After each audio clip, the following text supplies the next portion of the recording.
So good morning mga katungga, Luzon, Visayas, Mindanao. Rito subong sa area of responsibilities today. Nag-roving tadi sa isa ka area. Bakanti na di sa. Guba na ito subong. Sa Mag-Star. Isa pa na roving naman yun. So, grabe siot. Siot kayo mga katungga.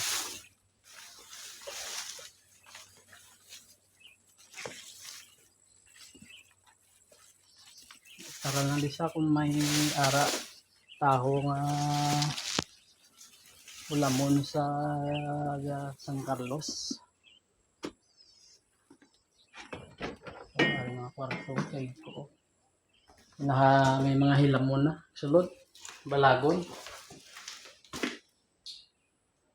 Aring double deck.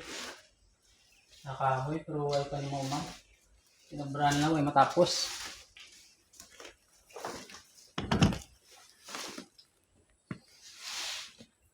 So, katahom sang kapayas dio. Ipalutoon na sa namon ni kay para kauno na mo.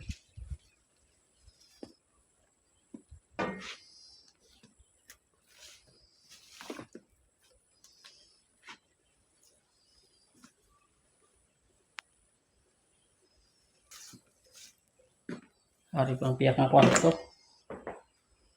Nakatungga. Sana guba na. Ang silosyo, takas na. So guys, mga katunggaw, lapad siyang area. Stop na to sa may kita nyo itong atop to, nga sin. Stop na itong area. Tapos sa may pader itong skilid to. Stop na itong area of responsibilities naman. Kagandrio. Sa may La Costa Brava.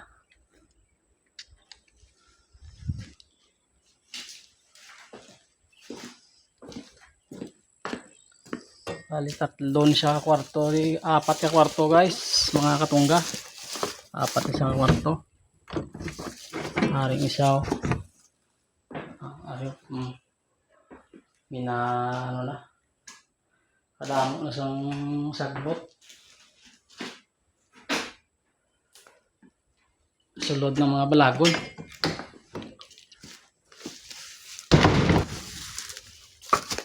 Kaming kaapat amo ni sa mga katungga. Ari pa isa, may mga balago naman. Siyempre way lang siyang may starting na taong.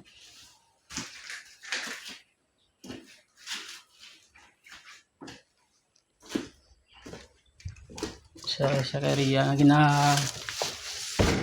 man naman dali. So mga CR way na. Guba na ni. Guba na mga CR. Apat man ka CR mga katungga.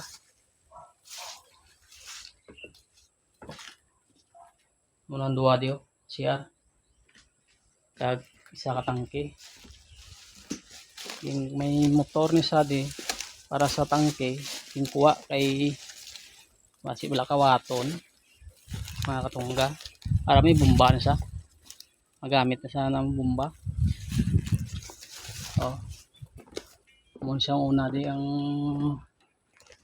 harvesting area. Subong way na ginagamit ni.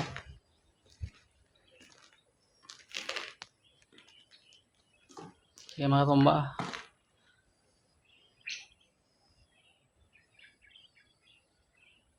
So mga katungga, diri na lang ko ito ang akong nga video. See you next video. Luzon, Visayas, Mindanao. Good morning sa inyo dra. Tanan. Bye-bye.